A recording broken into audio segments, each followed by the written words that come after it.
Hello and welcome to Sacred Pause, the Self Healers podcast. Today we have the specialist guest ever, and also don't want to forget to mention my co-host Paige Clancy. She was on the last she hasn't been on an episode yet, but this is her first. She's my partner. She's the love of my life, and thank you for being here, boo. No. So my guest, Charlotte Victoria Blue. Amazing, amazing woman. She is the host of the Deja Blue podcast. Shout out to all the bluebirds. She's a sound alchemist.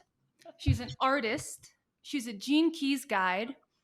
She is a TED Talk speaker from limitation to liberation. Definitely go check that out. She's a medicine woman and about to get vulnerable. Speaking of medicine, oh boy, she has truly been my sacred medicine. From the second I heard her podcast, the episode was a well-fucked, well-rested woman is a force to be reckoned with. Pun intended, I guess. So that episode, it really had nothing to do with the episode. Definitely go check it out, but it had to do with Blue. I just felt the deepest connection to you so quickly. And I think it's because I've never experienced like an energy quite like yours. Like someone, God damn, I'm a baby. Damn, I'm a baby. Okay, so I've never experienced someone like you. You're a soul like you, someone who's going all in. Never ever experienced that in my life. Oh, And no. and you gave me permission to do the same, and I thank you so much. I really do. Oh. I And feel your heart so deep right now. I feel you, and I'm so grateful that you're allowing yourself to be witnessed in this vulnerable state. This is truth. This is feeling. This is real. This is what people want and people need on this planet. So thank you for showing up in this way. thank you. Oh. It's hard, man. It's so hard, but it's always worth it. It's always worth it. But wait, enough about me. Please welcome our guest, Charlotte Victoria Blue, to the podcast. Thank you for taking a sacred pause with Paige and myself today. We're so grateful. So Oh, grateful. I feel honored. I'm so stoked to be able to do this. And, when I first started with the podcast and having any guests that were super inspiring and supported me on my path is such a big deal. And it's so amazing. I feel so honored to be able to show up and be a guest on your podcast if I've impacted you in this way and touched your heart in this way. So thank you so much for having me, both of you. It's so good to see you and your radiant love and how beautiful you both are. Come on. Thank you. Thank you. Thank you. Oh, I made you cry too. Okay, cool. I think I was smiling so hard that then I just got a little. Don't make No. excuses. Don't make excuses. Okay, let's get into it with our first question, if that's okay. So as I hopefully eloquently described in your intro, you're someone who's all in, and I would love to just learn about the process that got you there, got you here. So if you can just describe your relationship with yourself in the past, maybe throughout your childhood, if you like, and your relationship with yourself right now, that would be a beautiful place to begin. Yeah, deep and broad, deep and wide. I love it. I told you. Hey, I told you. Okay, so first and foremost, you both are so adorable. Okay, and secondly, all right, going all in. Holy shit. As of right now, it seems to be like the only thing that makes any sense. And outside of that, it's been a fucking journey. Can I say that? It's been an effing journey. Like, oh my goodness. I would say that my childhood was beautiful. I had a lovely upbringing. And simultaneously, being raised in an environment that, I just realized it from the moment that we're born, we're given a name and we're given a religion and we're given a social background and we're given a skin color and we're given a gender and we're given all of these different labels. And eventually, like, we become these versions of ourselves that we think will be accepted by society, that we think will be successful, or we think will make money and therefore make our parents proud, or whatever it is. And it's actually like, how many times did I create a narrative that was based off of somebody else's version of reality, and how many people can relate to that kind of upbringing? And so unless someone is raised with by somebody that is like super, I would say, tapped out of the matrix or tapped out of the illusion of what it means to be human, then usually the archetypal journey is that someone will go through an arc of being born in their genius. You know, when we were 6 years old, we were creating and painting and singing and dancing and doing the things, and then we had to like narrow it down into like a major, or like, you know, that's a school accept that this sort of, you know, criteria for you then to be a successful human. And so that's basically, you know, the archetypal journey of what happened to me. Was raised in an environment, actually my parents, I think a lot to do with my play codes now as an adult is born because my father and my mother actually made toys for a living, like children's toys. So my whole upbringing, my backyard was filled with like pop-up tents and different like playthings, and I would go to the factory and there was just toys everywhere. And so basically my father and mother are basically Santa Claus. So I had like Santa and Mrs. Santa Claus, and I had, you know, a very like playful upbringing, and then yet I was, what my parents did the best that they knew with the awareness that they had was to put me through you know, very rigorous boarding school.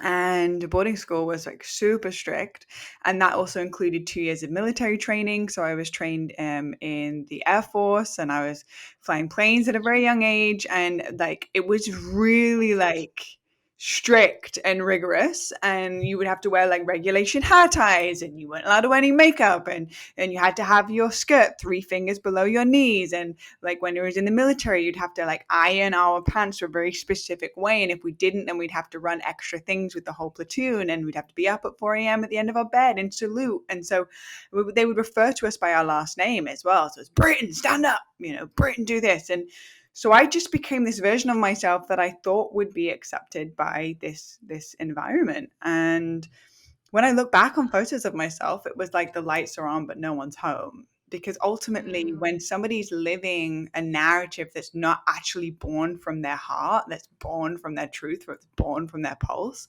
then it's almost like the visual that I get is like ordering an Amazon Prime package, but not being home to receive it. Like, if you want to receive the gifts of the world, then we've got to be home in our vibrational signature of the actual like imprint of our DNA, of why we came into this world, to receive what's here in plentiful. Like, there's just lots of gifts available, but if we're living somebody else's truth or narrative, then it's very difficult to receive the gifts of life that are available for you. So I went on like a whole journey of being like, I would say, deep in the narrative of somebody else's story. And it was a beautiful experience. I had a beautiful upbringing, but I definitely was not in my power. My power didn't come from something inside of me. My power came from, you know, I guess also just going along the path of artificial glamour into authentic beauty. Like, it's two very different frequencies. And artificial glamour goes, I'm beautiful because I got A grades, or I'm beautiful because I have long, thick hair, or I'm beautiful because I look like this, or I'm beautiful because I have these friends, which is all a conditioning of just something outside of ourselves. And so going on a really deep journey around finding beauty from how much I care, finding beauty from how much I know about myself, finding beauty from how much I'm of service and how much I contribute to every space I'm in, finding beauty from, do I leave a place more beautiful than I found it? Like, this is where true beauty is born. And so I went through an archetypal journey of breaking out of external perspectives of what was wanted or needed from me and into authentic feeling and navigating the world through feeling. Now, there was multiple contributing factors in like going through a big significant shift in my consciousness, and I talked about it in my TEDx talk briefly, but I didn't mention for a reason, or I mentioned it briefly, my working with plant medicines and psychedelics, and that's a whole thing in itself. And then also working with the gene keys, which is a text that helps you unlock the potential hidden in your DNA, and also being diagnosed with going deaf, and essentially losing about 70% of my hearing in both my ears over a course of about 4 years. And that really put me in the corner of the room and was like, all right, you don't really have much options now. So what's left? Like, you can either become the victim of this or you become the pioneer of this, but one choice is really painful and you suffer a lot. And the other choice is to actually become inspiring and recognize that actually your greatest challenge is simultaneously your greatest gift. So there's a lot in this, and there's many different factors. And but ultimately now I think the difference between where I was at when I was younger, when I was maybe like in my 20s, to where I'm at now when I'm 30 years old, not only do I feel younger in my body, in my being, in my radiance, but I think that the greatest tool we can ever give ourselves is a tool of self-awareness. It's like the only person you got to live with for the rest of your life is yourself and your own mind. Like, you got 3 homes: your mind, your body, and this earth. Like, let's take care of them. And so for me now, it's on the path of like tapping into the potential that's available in the human experience beyond the narrative that's placed over our experience since we were born, but actually being in the inquisitive nature of like, I don't know what I don't know, but let's learn, let's study, let's understand, let's take the courses, let's sit with the mentors, let's read the books, let's sit in the ceremonies, let's learn from the indigenous wisdom keepers. Like, how can I unlock as much potential in my DNA? And from that place of just being so full of juice of life and wisdom and excitement and gifts, the only natural thing to do after that point is to share it with others. And so I've created a path of devotion of how many platforms can I create to share empowerment for the people. And ultimately what you shared at the beginning of this, when you asked me the question and you were sharing of how I've impacted your life, and that's it summed up, is that I don't want anyone to put me on a pedestal, is to think, oh, Blue's got it all figured out and we don't, but maybe if I follow her, then she'll give me some answers. It's actually, my invitation is, if I share really vulnerable from my heart of my journey and my breakdowns and my breakthroughs, then maybe someone will listen to this and remember the power they have within themselves too. Because I want to break through this paradigm of putting someone on a pedestal and creating more pyramid systems where someone's lower than somebody else, which is an illusion. I want to create circles where we all sit as equals in a circle, and we all have power, and we all have medicine, and we all have superpowers, and we put them in the center together. We create a very self-organizing, powerful, cohesive collective. And that is my intention for everything that I share up until this point. So I'm down to break down like some of that, because that was a very like summarized version of the arc of what I've just gone through in my life. And simultaneously, there's a lot to unpack there. So I'll let you decide where you want to take it from here. I'm sure Paige has a lot of questions to fire off, but I just want to acknowledge you, how you do a beautiful job at being a leader, but also not making like uh, you feel you're very you're so powerful, and you're definitely a leader role, but you have this perfect balance of not making people feel less than. So if that makes any sense. Mm-hmm. And I think that's just because you are sharing so vulnerably and so connected to yourself, and that's not easy. So just acknowledging you for that. I work on that every day, and you do a beautiful job at that. And I think that's why I felt so connected to you so quickly, simply through earphones. Like a minute in, dude, for real, a minute in. So beautiful job. And Paige, I want you to share something, because I know you have something. Oh, well, so much came up. Yeah, Go ahead. I want to touch on that point of what you said. Thank you for sharing that reflection. I think it's really important that we acknowledge that the old paradigm way of doing things is that we rely on a leader to be able to access the divine. We rely on somebody to be our middle person to be able to access that, which is ultimately, it's like, there's an old saying, you fish for people and they're forever reliant on you to be fed, but for you to feed them. But if you teach others how to fish, then they will forever never go hungry because they know how to do it themselves. And so ultimately the new paradigm of leadership is, first, leadership through listening, and secondly, recognizing that the only way we're going to move into a new way of doing things as a collective is when each individual person is empowered. And so it's like, whenever I speak on the podcast, I like to speak from the I am language. And what I mean by that is like, this is my experience. This is my lens on it. This is how I perceive it. And my truth is not the truth with the capital T. There's 8 billion people on the planet, and there's 8 billion different realities happening simultaneously. So if this resonates with you, then yeah, utilize it for your own wisdom and your own activation. But the second it goes into like, you should do this and this is how it's supposed to be done, this actually is a different frequency, because it doesn't invite people into the sovereignty. It creates a codependent relationship with somebody that has the answers and somebody that doesn't. My piece is that we all have the answers lying within us, and can we trust our own intuition, which is the piece that will live with us for the rest of our lives. Whether you stay following me or I might dip off the map, it doesn't matter. You've got the gift of your own intuition, and that's the most important piece for me. So thanks for acknowledging.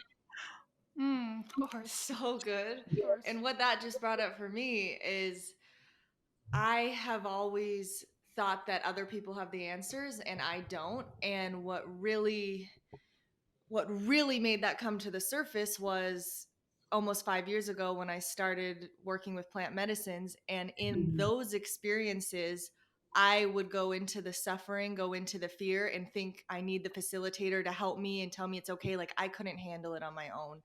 And I'm just now, like this year, getting to the point of like, I trust myself. Like they don't know what's best for me. They don't have the answers. I can actually regulate myself and my fear and my anxiety and be in this without looking externally to feel better. And it's so empowering, like just trusting myself. And it's a process, and it's really new.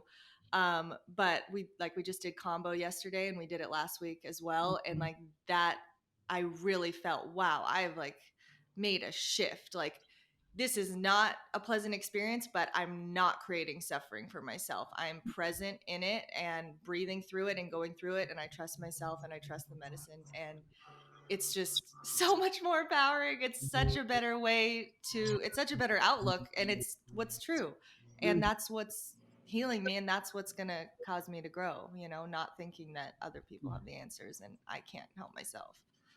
Exactly. It's just empowering the second we put someone on a pedestal, right? The second we put someone on a pedestal, it says that we are less than and we don't have it within ourselves. It's a conscious or subconscious conversation, but it drains your power.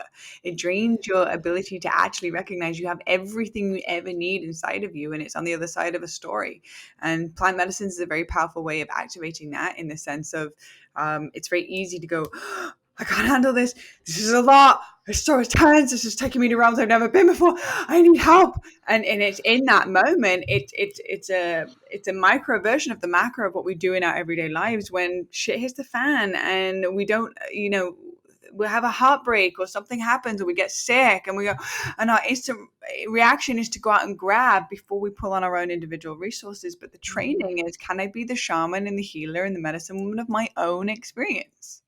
And every time something comes up, if I go through a heartbreak, can I be the one that has compassion for that little girl that's freaking out right now? Can I be the one that actually holds my own hand and tells myself it's okay without needing to judge or shame my own experience?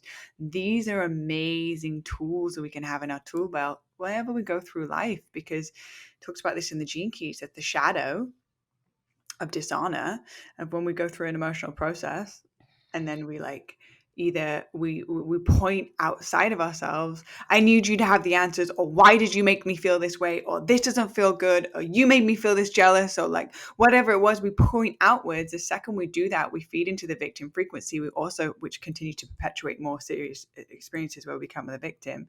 Simultaneously, we also give our power away and we dishonor ourselves and we dishonor the other person. But the way of graciousness is actually, it doesn't mean that you don't feel everything. Like, I'm going to feel angry. I'm going to feel jealous. I'm going to feel sad. I'm going to feel unworthy. I'm going to feel less than in my human experience. But when it comes up, can I feel the entirety of it, and through the tools in my tool belt, process it in a way that doesn't dishonor anybody else? Now that actually transmutes it into graciousness. So the spiritual journey, the journey of self-awareness, the journey of going all in isn't a journey of not feeling it all. The journey actually is to feel that fucking rage, to feel that anger, to feel that uncertainty, to feel that fear, and to use like many different tools like breath, sound, movement, and touch to move it through without projecting onto anybody else. Now all of a sudden you become a natural born leader, whether you want to or not. People will come to you for leadership because you're graciously navigating this dimension without it taking you down and dishonoring other people in the process. And people notice that. People really do. It sets up a And it, frequency pattern in your auric field yeah. when you become a Yeah. leader. And you may not even want to be a leader, but it's just the way that you graciously move through life sets you up as a leader, ultimately. And I think, like, simply put, it's just taking 100% responsibility for your experience, for your life, for everything. Yeah. We can all do that. 100%. And I think the foundation of all of this is self-love. I think self-love is huge. Self-love and self-awareness are just fucking huge. So I would love to know, when did you first feel true self-love, and what do you attribute it to? And what was a true what? What was the second part? And yeah, no problem. And what do you attribute it to? Self-love, Your true self-love. when you first felt it. Um,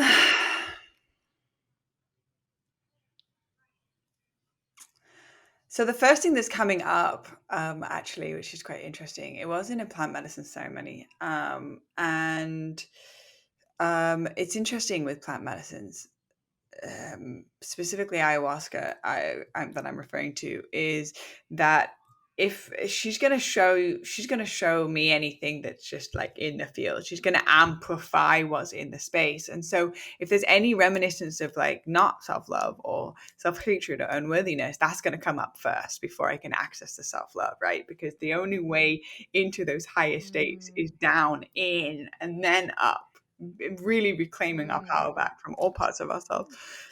And so I went through like really challenging times of being like, oh, I'm unworthy, and people like, why would anyone love me, and why would anyone like me when I have why would anyone want to date me when I'm going deaf, and like, how would I be a mother, and just like deep unworthiness. I specifically around my hearing, like feeling like I would be in a room full of people and I couldn't hear anything anyone was saying. And all that was left, like, what's left when I'm not contributing? What's left when I'm not speaking to somebody? What's left when I'm not connecting? Like, it's just me standing in a space. Am I worthy to even be here? So it's like face off with all of the unworthiness first and foremost. And I ended up shaving my head as part of an initiation of me going through the journey of artificial glamour into authentic beauty, of saying, hey, am I still beautiful without the things that tell me I'm feminine? Am I still beautiful without the things that say that make me beautiful from the outside, and what's left? And so I had to face off with a fuck ton of unworthiness during that time, being a bold woman and not being seen really by men, or just not being acknowledged the way that I used to. And so I got to face off with all the stories which told me that I wasn't beautiful because of something outside of myself. And after facing off with those parts, that's when it created really fertile soil for the self-love to actually be born. And so it was in a plant medicine ceremony, and I remember going into the bathroom and I looked in the mirror, and all I saw in my reflection after a lot of death of my identity was my gifts, was what I contribute, was what I bring, was where I'm from, was the contract that I signed up for. And I literally was like, oh, I remember now. It was I did a master plant diet with the Shipibo tribe in the Amazon with a flower called Bulbansana, and Bulbansana teaches you all about unconditional love, and but first for yourself. And I remember I became the flower, and my skin was like smelt super sweet and really soft, and I was like, oh my gosh, I get to be me. Oh, I wow. get to like be in this body, and I get to have this heart, and I get to live my life as me. And it was just like a moment of just, I've spent my whole life looking in the mirror and picking apart what I am not doing enough of, and that I'm not worthy of, and that I'm less than, and I'm this, and I'm that, and all these stories, just stories on stories on stories. And eventually, just in a moment of there was no stories left, and all that was left was just pure love for myself, all of a sudden it was like a lens that went, and everywhere I looked, all I saw was the potential and the beauty in others. And I was like, wow, it's so true. The capacity you can love yourself is the capacity you can love others. So for me to navigate this reality, I am on a journey of how can I love myself the best of my capacity. And that sometimes looks like covering myself in coconut oil and playing my favorite song and just dancing and moving my body. Sometimes that looks like cleaning my space and cleaning the food that I'm eating, like making sure that I'm eating super pure, exercising. Like these are the things that help me raise my frequency to go, yeah, I feel amazing. I feel empowered by myself. And from that place, all of a sudden the world starts looking much more beautiful. And even when someone is like yelling, like I had an experience where somebody yelled in my face like about a year ago, because my dog was off a leash, and they came and like got in my face and like yelled at me. Jeez. And I just remember in that moment looking in her eyes and just feeling a deep level of like sadness and a lack of love for herself. But because I had loved myself in that moment, all I saw was this like compassion, even when she was yelling in my face. And I was like, this is the training right here. Can I train myself to love myself when I'm feeling sad? Can I train myself to have compassion for myself when I feel unworthy? And in those moments, these are the moments that create the golden thread of how I can love others. And ultimately, if I was to truly treat everybody as if they are God wrapped in physical form, whether it's the person that's bringing my food at a restaurant, or someone that opens up the door for me, or TSA that's checking my passport, can I love them as if they are God wrapped in physical form? Because then everywhere you go, you plant a seed that always has to come back to its place of origin. So you want to live an abundant and beautiful and easeful and graceful life. Love yourself, therefore love others, and do that consistently. And just watch all those seeds start to germinate, and you end up living in a field of flowers, and they're all in bloom, and then they attract the butterflies and they bring in abundance. And it's just through being present, through listening well, reflecting the beauty that you see, and learning to love myself and take care of myself in a way that I would my own lover. And it creates a very, very beautiful recipe. I listening to you speak, like I'm just like in awe. Like I'm just like everything you say. It's like I just acknowledge all the work that you've done, and which I can't even imagine to get to this point where you can show up in this way. And honestly, you don't even have to open your mouth. Your aura, just looking at you, like you are so beautiful. Like who you are is just so, it just blows my mind. And then thinking about you like shaving your head and then having to go through that whole experience of like not feeling beautiful and the self-worth, all of that stuff, and then looking at you now, it's like wow, like you are like the most beautiful person on the planet, and everyone can be that. Everyone, yes. So for people who are on this journey to greater self-love, I know we are, I feel like we've only scratched the surface with that. If we don't want to shave our heads and go like how do, is that the only path? Like how can we get there? I know you mentioned exercising and clean eating Plant and medicine, exercise, diet, but any other tools? So thank you for that acknowledgement. It's so beautiful. And yeah, the basically I'm sharing with you the specific tools that have come into my life, and there are millions of different paths and millions of different ways and many, many, many different tools to be able to get to a place of self-awareness. And it's not the initiation of shaving your head is really not for everybody. The initiation of plant medicines is not for everybody. And so it's an acknowledgement of is that what is calling me in a deeper way first and foremost. So I don't want to like say that everybody should do plant medicines, because I don't believe that's true. And I don't want to say everybody should shave their head, because I don't believe that's true. My path is it just seems to be the path of the very, very intense warrior path. And so I go like into the depths, and I'm like, oh, I have so much attachment to my image, I'm gonna shave my hair off. Like I'm like, okay. And I've been called crazy more times than I can count, and I'm okay with that. It's a compliment. It is. And It really ultimately, is. a journey to self-love is first and foremost looking at myself of where I'm not loving myself. Can I just get really honest and really clear with the areas in my life that I haven't forgiven myself for, the area in my life that I created a distortion because I processed something at the age of 6 years old that I didn't understand how to process it, and then I took it on as my own truth, and now as a 30-year-old I'm looping this narrative of unworthiness. Like, there's many different ways of also age regressing back to our childhood and facing off with any belief systems that created distortion as an adult, which is the story that's not feeding our greatest evolution and the truth of who we actually are. And so we have breath work. Breath work is an amazing way to activate the psychedelic state with nothing but your breath. And so this is a very, very powerful tool.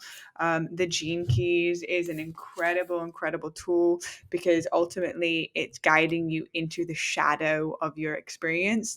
Everybody has the shadow. We cannot have the light side of the moon without the dark side of the moon. This is a roadmap into your shadow.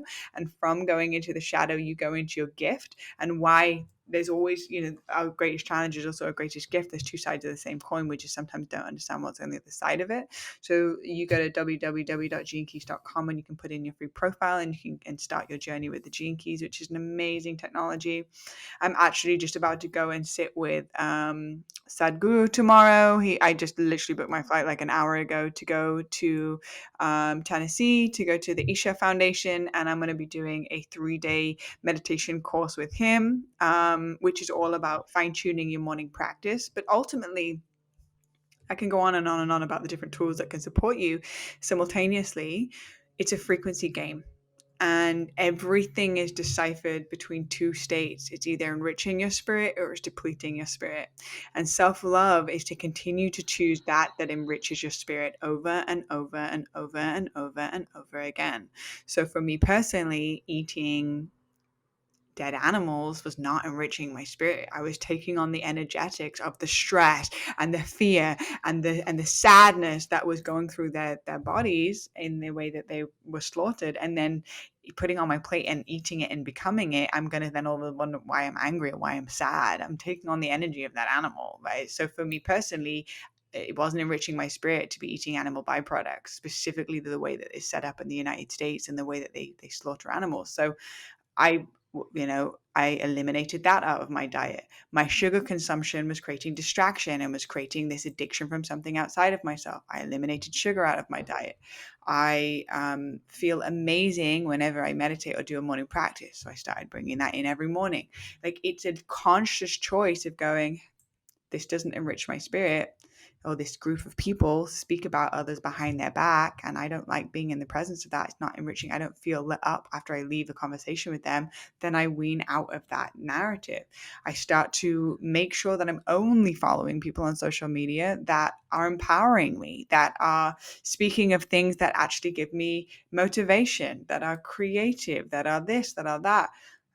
This is the way of like, okay, I'm being discerning of what's going into my consciousness.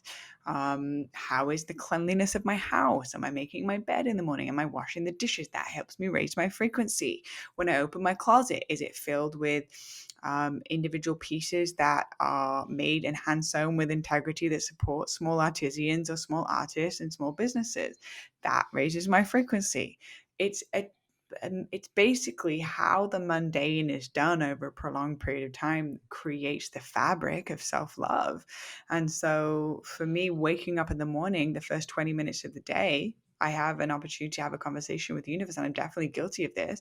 But do I go on my cell phone, or do I spend 20 minutes sitting at my altar and saying 10 things I'm grateful for? That's a very quick fix to raising a frequency or depleting a frequency. And so discipline, I like to break it down to being a disciple of my higher self, and routine. Brianna shared this with me. Getting in a routine is actually rooting, like putting your roots deep in the earth so that when the wind blows, your tree doesn't fall over because you've got really deep roots. And structure actually equals freedom, because when I have the structure that sets everything up, now I have so much freedom to do with my free time, or to with the resources that I have that have been cultivated through the structure. So I have more freedom. So it's rewriting the stories days, and then creating a discipline, a structure, a routine that serves me to be the version of myself that could be best of service. And when I am best of service, when I'm genuinely in service, I'm not thinking about myself, I'm not suffering. When I suffer, it's because I'm thinking about myself and am I making an impact? Am I doing this? Am I doing this? And am I making enough? Am I like all of these internal conversations about myself? This is where the eyes of the suffering happen. But when I'm like genuinely from a place of my cup is full and I've constantly chose enrichment over depletion, and I'm now so full that I just can't help be of service. When I'm in service, hours melt into minutes. I'd not even thought about myself once. I'm definitely not suffering. And I'm supporting other people to activate their empowerment, which then feeds me, which then keeps this perpetual cycle going. And just like Abraham Hicks talks about the upward vortex, when you get into an upward spiral of just this momentum, you start pulling in things with ease and grace. And this is the feminine principle of receptivity. So there's many, many tools around it, but it comes down to the simple things. What are you doing with the first 20 minutes of your day? Are you making your bed? Who will you be when you wash the dishes? Who will you be when you interact with every single person you come into contact with? And what are the stories you're telling yourself when you look in the mirror? These are moments you can just create a slight degree and a shift, which will change the course of your life. Yes. So good. So this reminds me of when I was emailing with Chelsea, your assistant, about booking this podcast call. Right when it got booked, got in my calendar, so much anxiety, so much fear, so much just not good enough, just, all that just flooded in. And I was like, you have to go interview 1,000,000 people before BLU in 2 weeks. That's how you're going to prepare for this. And then obviously that's like my ego trying to learn everything before the moment. But then I had this download and it just told me, no, how you prepare for BLU's call, BLU's conversation is to just be present in each and every moment. And as long as you're letting go and being and trusting and being present in every moment, that's how you prepare for anything in your future. Yeah, interview 10 people before BLU. That's great. Like, prepare. But really, it's you being all of you in each and every moment.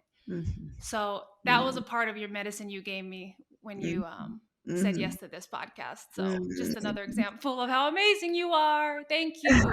It's so fun to hear like the behind the scenes process, right? Of like what goes on for other people. Of like, when I first started my podcast, that was this very similar experience. And when I interviewed Sadhguru, I was like, what is happening? Like, this is my biggest guest I've ever had, and I'm going in person, and I was so nervous, and I was like overplaying it in my head, and I realized actually my medicine around that was like, wow, look how much I put like people on pedestals that they've like better than me, or that like I'm not worthy, or I'm less than because they've accomplished so much in their life, and that was really powerful medicine. And I think just doing it, even though you feel all the fear and all of the things, just the fact that you're doing this, the fact that you're showing up, the fact that you are showing up in the vulnerability is such a permission slip for anybody that's tuning into this podcast that wants to start a podcast but thinks, why me? No one's going to want to listen to me. Well, why not you? Because we need so many voices coming from the heart in the world right now, because we have so many voices coming from fear and so many voices coming from the head, and it's overpopulating our consciousness. What would it look like if we turn on the news or we turn on our social media and we see people like you speaking from a place of vulnerability and heart? Now imagine where the world will be in 100 years from now if everybody starts speaking from that place. Like, so thank you. I want to acknowledge you for the courage that it takes to show up in this way, and all of the imposter syndrome energy that comes up when starting something new, and for moving through it and doing it anyway. So full power to you. Thank you. Thank you. You're so committed. So committed. It's both of you. I mean, starting podcasts, like, holy cow, that takes so much courage. I can't imagine. And sticking with it. And BLU, you're such a wonderful example to have to walk before Kelsey on this path, and just I've never had an example in my life like this. I'm gonna cry again. Oh, my And gosh, I'm so honored. I've never had someone like, oh, I don't want to say be like, because I'm my own person, but have the courage you have. I've never ever ever looked at anyone and said, oh, like that's it, like that's that's what I want, you know? Oh. So, Oh. so much medicine, and we're not even on any plants. Well, maybe a little bit. I mean, Kelsey did a little. I said a prayer like a few years ago, and it was along the lines of just please spirit use me so that I can to share in a good way from my heart, from a very deep place of truth. And what I was shown during that prayer was that specifically I'm here to um, give power or support or encourage power or support to women's voices, and to become a healthy role model of specifically for younger women of what is possible, because we look on platforms or TVs or social media, whatever, and we see like the Kardashians or lots of booty pics and a lot of artificial glamour, and not putting a lot of emphasis on self-development or like awareness of your own mind or awareness of emotional experiences or awareness of your connection with the earth. Like, this isn't usually the predominant theme in the mainstream media with women and where young girls are looking to. And so what I was shown was to be a woman that is vulnerable, is deep, is in her power, but is in a place of, my intention is for women to remember how powerful that they are, and they have this like yoni that literally, or this womb that is a portal from one dimension to the next. Can we just take a moment and realize every single person on this planet came from a woman, and every single person on this planet literally materialized from the non-physical into the physical realm through the female body? Like, there is a profound amount of power here that has been shut down, and all of the old texts around medicine women or women that are doing this kind of work, well, first and foremost, women were burned. Between 3 and 14 million women were burned for doing the work or speaking about the things that they're speaking about today. So why is there an imbalance of the feminine energy on the planet, or even just the female voice? Well, we were shut down and burned, and then all of the text was destroyed, so we don't have any reference point. Well, we're remembering again now, and we need to literally hold each other's hands and walk ourselves through this portal of remembering.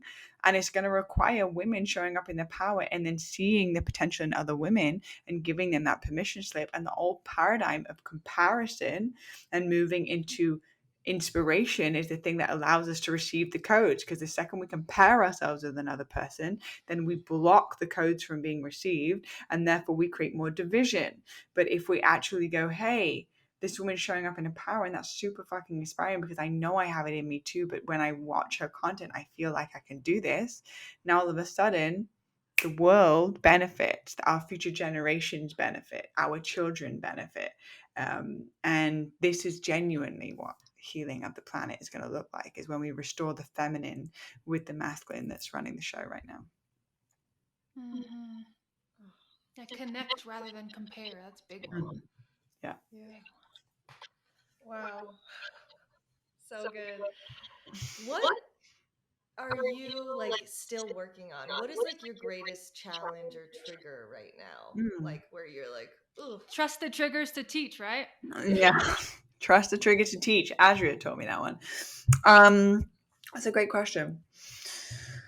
I would say that my greatest challenge is I have a few. I would say distraction is definitely very strong for me. I have double distraction in my gene keys. It's also double intoxication on the other side of it. So the distraction is when my energy gets leaked and I like start something and then not finish it, and start something else and not finish it, and I just kind of like go and back and forth between many different things, and I'm not getting in place of completion with things. And that's on the other side of intoxication, which is essentially being present with someone and they're the only thing that exists, and I'm not distracted at all, and I give you all of my presence and all of my attention. And what I can do is I can actually make what's called people drunk on my presence, because there's so much energy and it's so much potency. And so there's the shadow, which is distraction, and then there's the superpower, which is to intoxicate.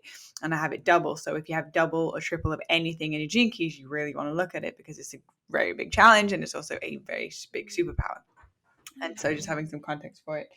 And then the other piece I would say is that I definitely experience jealousy, and the only area that jealousy shows up for me is in my romantic partnership. And it's just something that I've been super vulnerable and open about on my podcast, on my platforms. And this is just something that stems from a fear of abandonment. And I can see where it stems from, of like, being sent to boarding school at a very, very young age and not being raised with my family. And then now also as an adult, getting a tattoo, and then my family like disowning me and not speaking to me since then. There is this wound and this fear of being rejected or left. And so then when somebody shows up, a woman that's fully in her power, that I can feel, because I'm highly empathic, I can feel when there's attraction, I can feel when there's attraction from both of them, and that's natural, it's normal for our partners to have attraction with other people. It doesn't mean there needs to be any action taken on it, but the second I feel that, I turn it in on myself and I create a story that I'm unworthy, I'm going to be left and I'm going to be abandoned, and then what's left of me, and no one's going to love me. And so there's just a little girl inside of me that's just super afraid of that. And how it shows up is it's contraction in my body. It goes and it's like a past pain trying to flip on a future timeline, and it's a very big misuse of my imagination. And so my training now is, whenever it comes up, is to just love it, is to like not like, oh, you should be over this by now, come on, like why would you be judging myself on top of feeling the emotion, but actually allowing myself to say, okay, here it is, this is coming up. I am in very open dialogue with Andre about it. I definitely don't project onto him as to why or some things that he may have done. I just acknowledge that this is a piece within me. And then usually my next point of call is to invite that woman that has activated or catalyzed that jealousy within me into my home to sit and have a chat and to like get to know her, and see her as a sister, and welcome her in and love her up, because probably 10 times out of 10, those sisters become my greatest teachers. And so instead of like the shadow would blame and then shame myself and then push that sister out, the new way of me dealing with it is to welcome the sister in, to love myself for my process, and to take full radical ownership of my experience, while being in the transparency of what is. And so I'm working on it, and it's just an old program that takes time. It takes life experiences for it to present itself, but the universe will continue to present me opportunities until this one is transcended. And I welcome it and instead of trying to avoid it. So there's that piece: distraction and jealousy. And then I would say the distraction, it would be the consistency with my morning practice. Sometimes I get into a really solid flow and I'm like committed, and then there's times where I just don't work out and I don't do my practice, and I wake up and I go straight onto my phone, and I'm totally doing the opposite of everything that I teach. And so for me, it's just catching myself within those moments and bringing it back. And I think that is just the journey, is like, yeah, it doesn't mean that shit isn't going to hit the fan. It doesn't mean things aren't going to be in alignment. It just means, hey, can I have a deeper level of self-awareness to call myself forward anytime I do drift away, and be the shaman of my own experience, be the healer of my own experience, be the medicine woman of my own experience. And can I go one day today without judging myself for my process? Can I go one day, and one day at a time, can I learn to be my own best friend? So they were the pieces that I think that I'm working on at the moment. So good. So good. So I think that's So good. so great what you shared about jealousy, and giving people an example of what a healthy process looks like, how to respond to it, how to treat yourself in it, and then inviting the other woman in. Mhm. Like, that's just not something that people do, at least the Mhm. vast majority of people. Mhm. And that's just such a beautiful way to look at it, and what you can learn from it, instead of just closing off and closing your heart and Mm. constricting. And it's so hard just hearing friends, I can like think of experiences where people's response is like, oh no, an ex, like they can't be talking to their ex, or they can't, Mm. like that girl can't come over, like all this stuff. And it's like, well, why don't you just like go into that a little more? Why are you responding that way? Mhm. Why? And but people don't want to go there. Well, We've had ultimately, a. you know, Go ahead. you talk about the path of ultimately everything comes down to self-love, right? So ultimately, if you break that down, everything comes down to love, because there's two frequencies: there's love and there's fear. And if you are devoted, right? You said at the beginning, Blue, you're somebody that goes all in. All right, okay, what am I going all in on? I'm going all in on love, which then stems to self-love, which then stems to loving others. Okay, so if I'm all in on love, and I have fear that this woman and and my partner are both attracted to each other, and I need to keep her away from the house as much as possible and manipulate the situation. Is that love? If I'm all in on love, I'm going to have to face off with some really uncomfortable truths that me trying to avoid her being invited to the house gathering is me manipulating anything but love. And so that's, when you become hyper self-aware, you can't get away with this stuff. You can try and ignore it, but it's in your field. So it's about going, what would love do? And love would recognize that this is a sister. She's a sister that is attracted to someone for a bloody great reason, because so am I, and he's a handsomely, devilishly good-looking, beautiful human from the inside out. Of course she's attracted to him. She's still a sister. So love would say, hey, I see you. I feel you. I feel like you're here to teach me something. I welcome you in, and let me listen to your story so I can get to know you beyond the label that I placed on you of being a threat. And that love melts us back into the oneness that she is an element of me. And the second I push her out, I push a part of myself away to be integrated into wholeness. Therefore, I'm leaking my personal power. So it's really walking through a hall of mirrors, and can I love every reflection that presents itself, no matter how triggering it is, and utilize the trigger as curriculum to reclaim my power. So what would love do? Best question ever. I have that posted on my desk. What would love do? You do? Yeah. Oh, nice. Uh-huh. So my motto, I love it so much. There is nothing more important than letting go. And I think that covers anything in life that you could be attached to. So I just want to know your relationship with letting go. I have a very profound trust in the divine unfoldment of every single thing that is happening in life. And ultimately, if you look back on your life, like 100% of the time it's worked out up to this point, has it not? 100% of the time. So the odds are pretty much in our favor. However, the mind can get involved and thinks it knows what things are supposed to look like, and thinks it knows what things are supposed to be, how they're supposed to be. And then we fight against the current of life.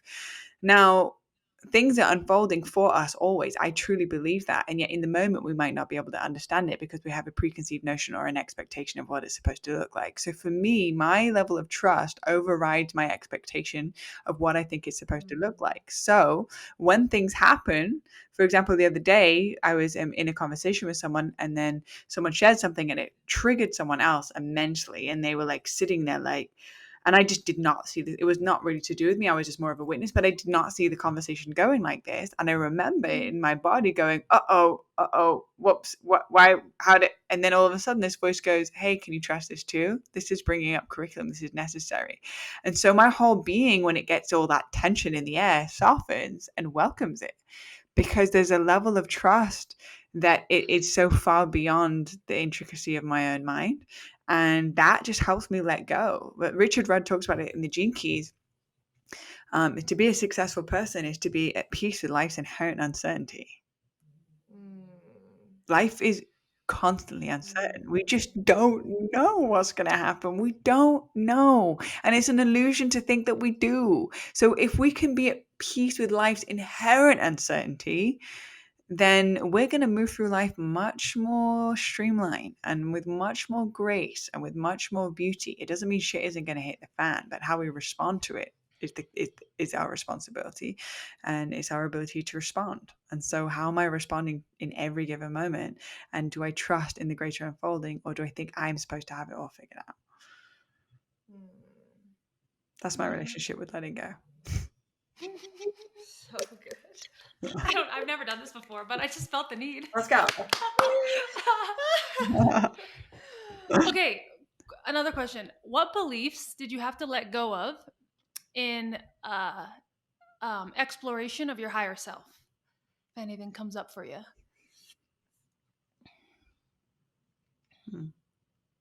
Well, I think that plays on to the last point of that I am the one that's in the driving seat fully here.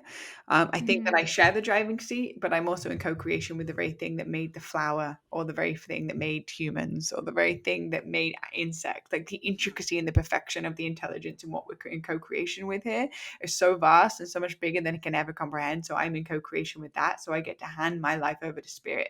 Whenever I have a new relationship in my life, or I'm going into a new partnership, I sit in front of my altar, I light a candle, I place a visual in my head or an actual picture of the two people that are involved in the relationship, me and this other person, and I say a prayer for the greatest good of both individuals involved in this relationship. I hand this relationship over to spirit for the greatest good of the evolution of these individual souls on this path. I release all and any expectation of what this is supposed to look like from my own 3D consciousness, and I leave it to the hands of the universe. I trust, and so it is, and then I release it fully.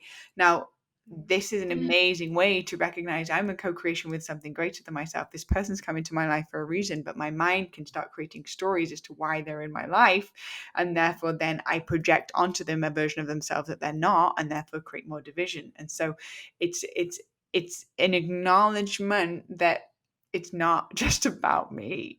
Like my TEDx talk was one of the scariest things I've ever done, because I went into it without a script. They asked for a script and I would not give them a script because I did not want to speak from my head. I wanted to speak from my heart. And so what I did agree to was I did PowerPoint slides that kept me on time for the most part, and it kept me on point to keep me on the path so that they knew what I was covering. But in between each slides, I just spoke from my heart and I free flowed.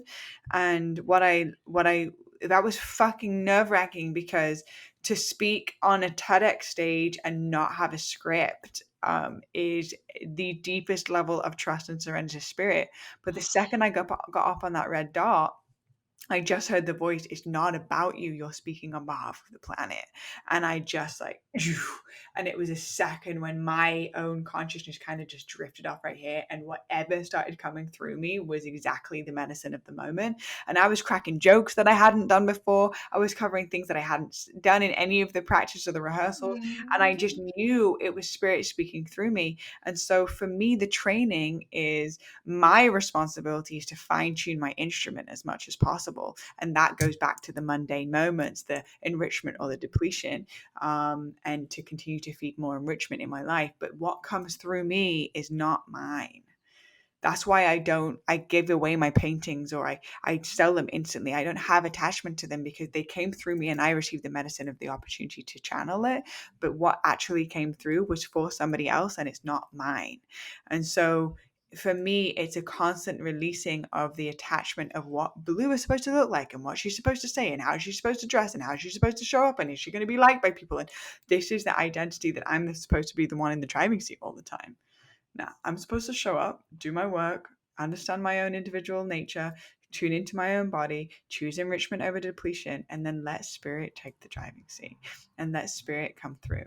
And so whenever I'm sitting in a sharing circle and everybody's talking, and the second my mind goes into what am I going to say and how am I going to present it and how can I plan this is the second that I become disconnected from spirit, and it's the second I become disconnected from something greater than myself. So the trust or the responsibility for me is to completely have no idea what on earth I'm going to say until the second I get handed the talking stick and I take a deep breath in and I tune into my heart. From that place, it'll be received from the place of where the intention is set. And it's not about what we say, it's about the frequency and where it comes from. So for me, my training is to continue to hand it over to something greater than myself and to continue to be a student of life. so great So for much you medicine. with Wow, the you looked podcast. at I me. mean, Yeah. well, for all of us, but Yeah, for yeah, I know. you with the podcast, I mean, that's all It's you got to do. that's the hardest thing about interviewing someone is my goal is to be fully present, and then my mind will be like, what are you going to say next? What are you going to say next? Mm, How am I supposed to think of what to say? How am I supposed to be prepared of what they're going to say next if they're still speaking? Like, mhm, be present with what they're saying, and I promise you that question or what's meant to be said will come when they're done sharing. mhm, So Yeah. much controlling, and it's so restricting, and it's not where I want to live, and it's where I've lived. I'm 29. It's where I lived for probably 27 years. mhm, So mhm, it's a daily practice, and I wouldn't want to practice anything else. And the podcast has so many gifts, right? mhm. So many gifts. Relationship building. You learn every interview I do and every solo podcast. My God, I learned so much about myself. It's mind blowing. And then I come outside my office, and Paige is like just laughing at me because I'm like just bouncing off the walls.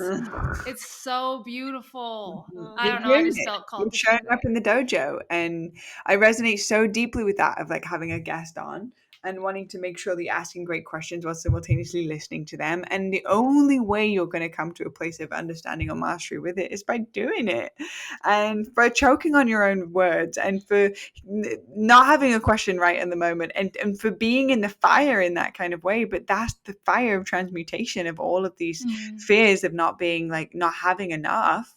And I go through this constant imposter syndrome of like I cannot prepare enough, and then eventually I end up sitting there and I don't look at my notes once, because I'm learning to trust myself and to trust what's coming through. But we go through a necessary process of it, and the fact that you're showing up and you're doing the podcast, you're growing and you're learning and you're transmuting in real time. So good job. Thank you. yeah. Mhm. Okay, I have two questions for you that I'm super curious about that I want to get to. Who or what has been your greatest teacher? Mm. And you mentioned your parents. You have, like, since you got a tattoo, they kind of cut you off. Are you in contact with them now? Have those lines of communication been opened Mhm. again? What's your relationship like with family? I feel like they actually tie in the same. Like my parents have definitely been one of my greatest teachers, specifically my mother. She's teaching me a deeper level of unconditional love that I've never really fully experienced before. Um, and I would say some of my greatest teachers have been Richard Rudd, the founder of the Gene Keys. He's one of my mentors, and is just an all-around and remarkable human being. And he's just like completely expanding my consciousness of what's available in the human experience. I would say both my parents that are teaching me a level of unconditional love, and I'll touch on that in a moment, that I've never experienced before, of just learning to love somebody no matter how they respond to you. And then I would say plant medicines, definitely. Mushrooms and ayahuasca have been some of my greatest teachers, because they have taught me a language that is a language so far beyond the level of consciousness that the humans can even tap into. But they are thousands and thousands and thousands years old, with an intelligence so far beyond what I can even comprehend, guiding me into levels of my own self-awareness so that I can come from the heart in a deeper way. And so I'm just very, very, very grateful for the plant kingdom and the mycelium network, and the intelligence. The mycelium network is just like unbelievable. And I would say that sitting with ayahuasca and mushrooms have been a huge catalyst for me.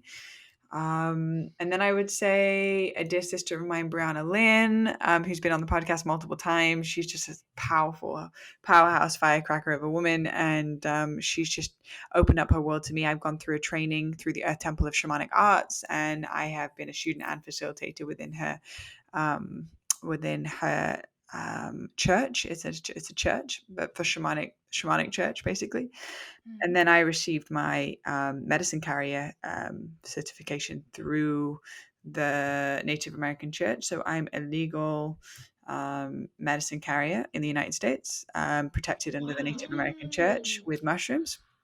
So Awesome. through Brianna Lynn. So she's been an amazing, amazing support system for me in that way. And they're the ones that really stand out. And then also my past lovers, on my present lover Andre, and my past lover Amir, like the greatest mirrors that just will be with you through the highs and through the lows, and they just are such incredible teachers to meet yourself over and over and over again through the lens of loving someone so deeply that it brings up all the fear of losing it and the fear of what could happen and the fear of this and the fear of that. And these are lessons, amazing opportunities to see where there are holes in the ship. And then so they're like being my greatest teachers, I would say. And then and also my hearing loss, I think that was also, I mean, and continues to be one of my greatest teachers. Like, holy shit. Holy shit is right. Holy shit. Yeah, that was a Yeah. huge initiation to go through a portal of going deaf and being outcasted by my own family all around the same time. It was a huge initiation for me. It was like, losing my hearing, and also what felt like, I lost my family. It can be very scary and isolating, and also simultaneously the cracks is where the light enters, and a lot of my growth and my evolution came from those times. So yeah, very, very grateful for that. And then my relationship with my parents,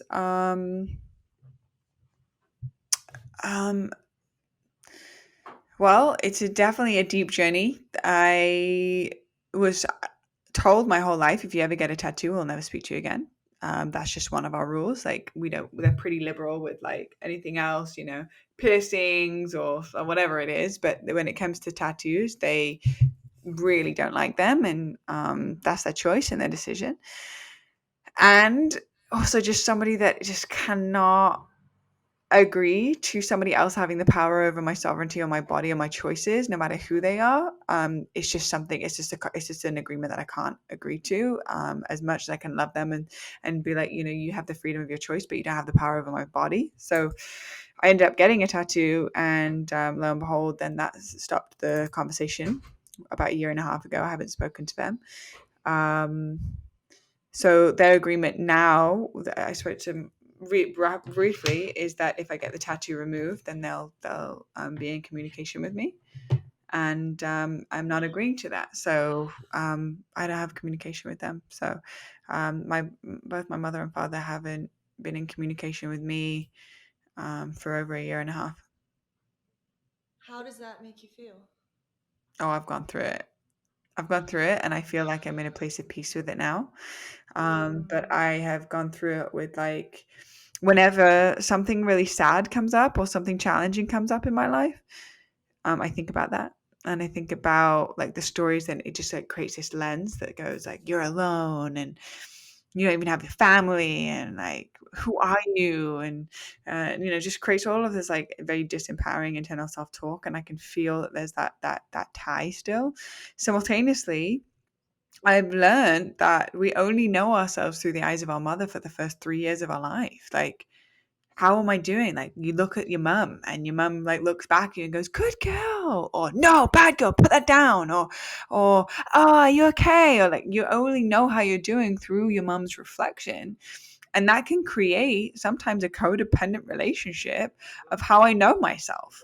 And so ultimately, I realized that there was a codependency of needing validation from outside people. I needed my mom's validation to tell me that I'm doing good, or I needed my partner's validation to tell me that he loves me so that I know that I'm lovable. I needed my friend to show up a certain way for me to then claim my own truth. And that is very disempowering. So this time where I've actually not been in relationship with my parents has been the time where I have validated myself.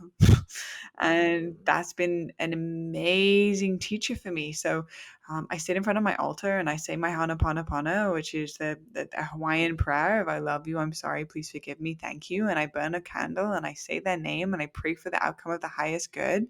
And I say thank you for all the lessons and the growth that had happened, where my codependent patterns have started to transmute, because I am my own teacher, my own shaman, my own medicine woman of my own experience. And I validate myself for what I'm doing and what I'm not doing. And that breathes a lot of magnetism, it breathes a lot of permission, and it breathes a lot of power.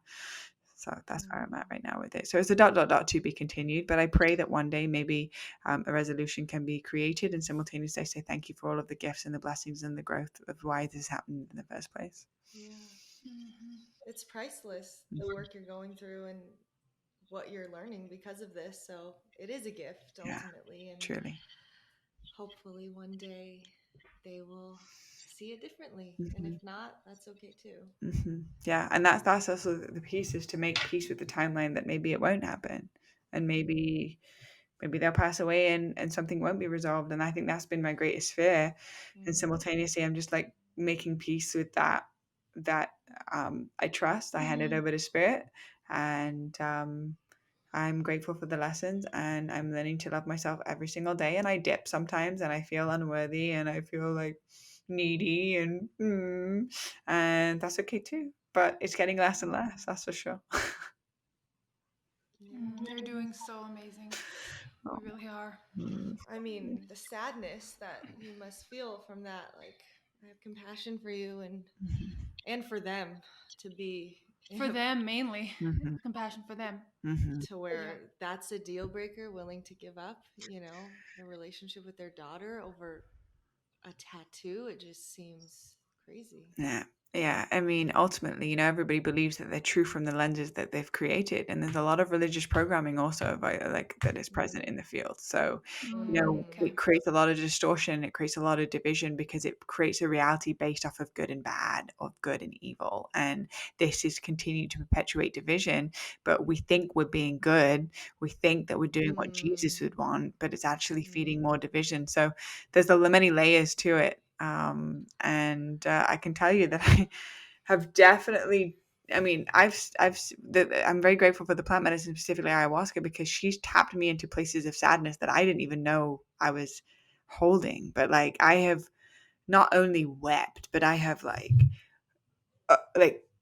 just I couldn't hardly breathe. There was like snot pouring out of my nose, and I'm just like, and it's like for hours just tapping into sadness that I had gone, but it's happening for a reason. Oh yeah, but I trust. I've received so much beauty from it, and I've been like, but every time I've not actually allowed myself to feel how sad I am, it's gone somewhere, and then in the medicine it just has to amplify whatever's in the field. And so it's like and like losing my hearing and my parents, and everything seemed to be like crumbling, and like really going through those death portals. And then on the other side of it, once the sadness is really moved through, Kim Kranz talks about this, on the other side of death there's only truth. So when I let that die, that identification, that relationship, how I know myself, when I fully let it die and I let the sadness to be felt, then truth is born on the other side of it. And that's I love you no matter what. I'll still be here no matter what your belief systems are. I'll always be your daughter, and I'm going to claim my sovereignty while loving you at the same time. That's the truth that's born on the other side of it. So it's been a journey, and it continues to be so. And simultaneously, Neil Strauss said that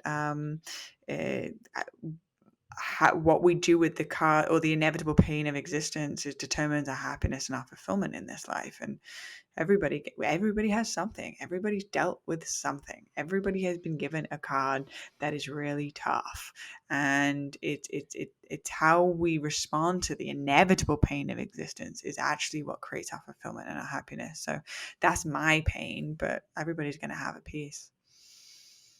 Yeah. Thank you. Well, I could talk to you for hours. I know Paige agrees, but I want to respect your time. And I love to just open it up to my guests. If there's any question you want to ask us or anything you want to share further, now would be a great time if you feel called. I would like to know what is your vision for your podcast, and what direction do you see it going in when you're not afraid to dream really fucking big?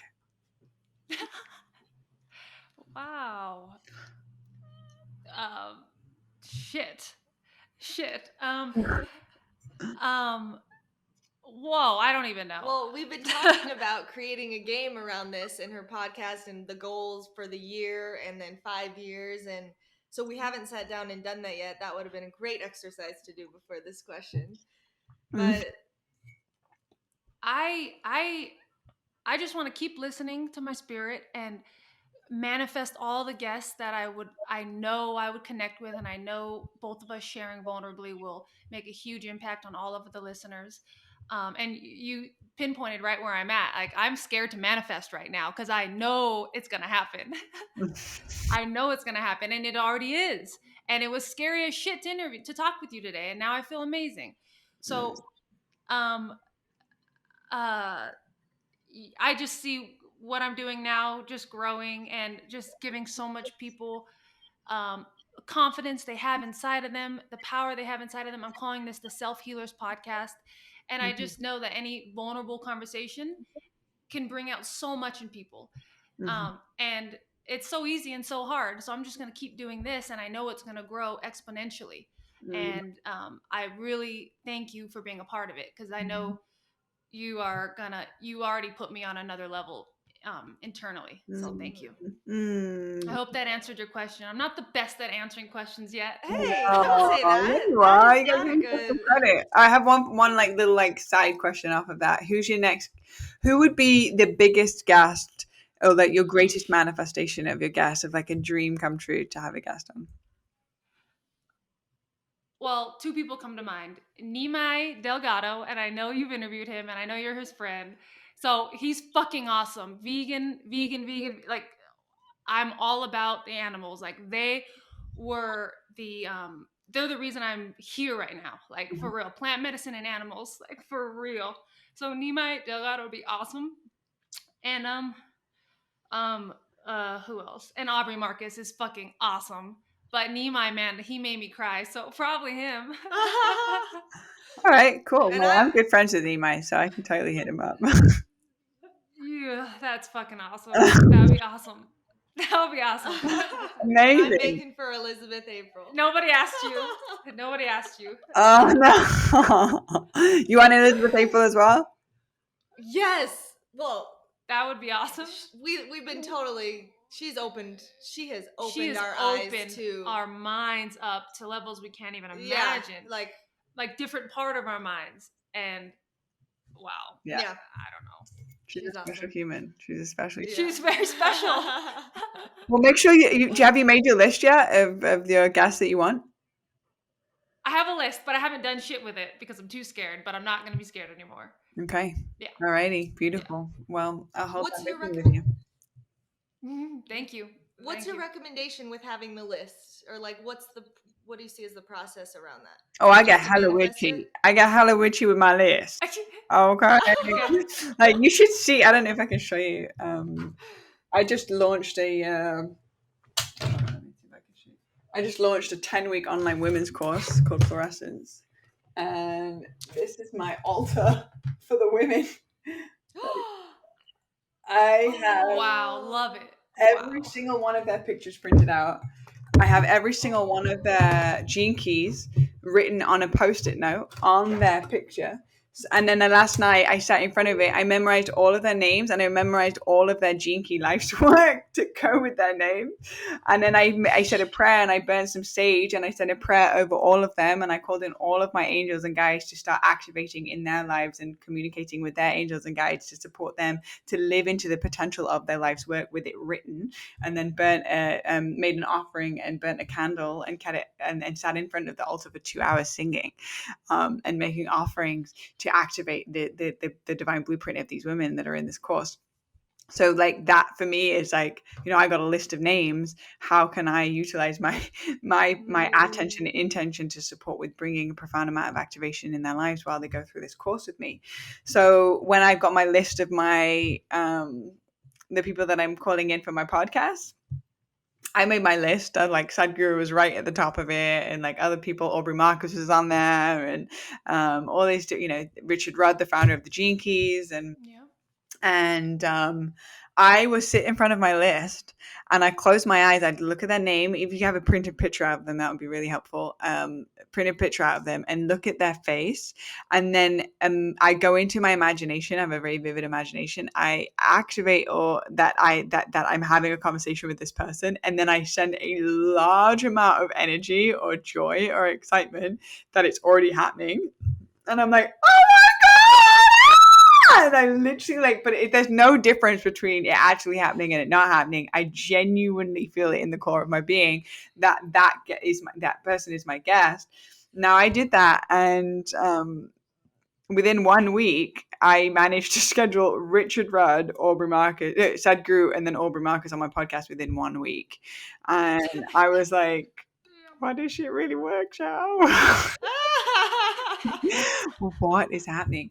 And it was definitely one of the most surreal weeks of my life. And I was like, oh my gosh, Deja Blue podcast is really going to be put on the map because of this. And so just get witchy with it, but writing it down, because ultimately, if you go into a sandwich shop and you're like, hey, I'd like a sandwich, they're like, that's nice. Like, what kind of sandwich do you want? You know, it's like saying, hey, I'm starting a podcast. I don't have a list. I don't have a 5-year plan. I'm just going to go with it and see where it takes me. That's beautiful to a certain degree, but I think also just getting clear on what you want.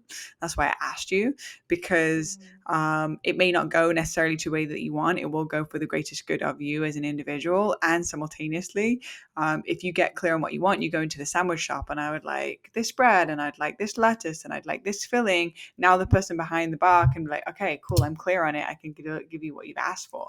So that's the universe, right? That sandwich guy maker is the universe. And it's like, we got to get clear on what you want. You just started a ceremony. Like, you have created an entity that's going to start working its magic when you're asleep. It's going to have its own consciousness. There are things, the podcast has taken me to places I could not even imagine. It's activating people's hearts where you come on this podcast and you're in tears of what the impact that I've made. I had no idea, right? I'm just living my life. It's doing its own thing. And so what you're doing right now is you're birthing a baby into the world and you're going through a ceremony. And so get really clear and really intentional and super witchy and make an altar around it and make offerings to it and be in the prayer and hand it over to spirit and watch miracles happen. I'm very excited. There's no nerves. I'm so excited. Thank you. Yes. I promise I'll do that. Yeah. I promise. Thank you. Perfect. Oh, okay. Well, now's a perfect time to let listeners know. I know everyone's going to want to connect with you, follow you. I haven't even been a member of Fluorescence, and fuck, you've made such an impact in my life. So if you could share all those things, that would be wonderful. Yeah, beautiful. So you can follow me on Instagram. My name is Blue of Earth, BLU of Earth. On Instagram, I changed my Instagram handle multiple times, but it's Blue of Earth, and it's BLU, not with an E. And so follow me on Instagram. I'm constantly posting on my stories and like I'm very interactive there. I like to go on the journey with others and have such a beautiful following. Like, I don't have a huge following, but the following that I do have are like super committed, like loyal, loving, kind individuals on the path of self-transformation and service. And so it's just such a nourishing place and a little community there. And then I have a Patreon where I post behind the scenes magic and stuff. And the Patreon that goes into supporting the Deja Blue podcast, which is also the podcast that we've been talking about. Is called Deja Blue, and it's a place where we activate our full potential and we go into biohacking and we go into alien channeling and magic and the power of the universe and the gene keys and all of the different things. Like, there's a whole variety of different topics covered with brilliant, fantastic, amazing, thought-provoking guests. I have a YouTube channel. Everything basically you can find in the link in my bio on Blue of Earth on Instagram, and you can continue to follow me there. And I just launched a 10-week program with my dear sister Reggie Riverbear, and it's 22 women, 10 weeks, deep dive. And the second round is going to be in person. So we're going to be doing like some really deep in-person immersions while incorporating some indigenous medicines and activating the shamanic medicine woman within the sisters and activating the oracle and the seer. And that's a deep initiation too. So if you want to sign up, we just launched the round 1 of Fluorescence, which is the altar that I showed you. But round 2 will be after we close out this one. So if you want to sign up for the waitlist to be on round 2, then you can go to my website and all information will be there. So that's pretty much it. We will be doing that. I was gonna. You too? Hey, You yeah. too? What about me? Oh shit. Okay. We'll be on your wait list. We're gonna do that right when we hang up again. Perfect. It's juicy. Cool. It's really good. Oh, I'm scared. we know. We got it. Okay. So let's relax. My final question. The podcast is called Sacred Pause. So I'd love to just know what a sacred pause means to Blue. Well, that's one of them, just me doing a sacred pause like this. Right? Yeah. I think a sacred pause for me is what's coming up right now in this moment. And there's many different ways of sacred pause and how it's incorporated into my life. But a sacred pause for me is to tune in with my why and my intention before I do anything. And that's even like going and like if I'm driving an hour to go to a friend's house, like I take a sacred pause before I start the engine and I call in my angels and my guides to protect my car and visualize myself getting to my destination with ease and grace with my central nervous system completely relaxed. That's a sacred pause. It's like an intention before I go do something.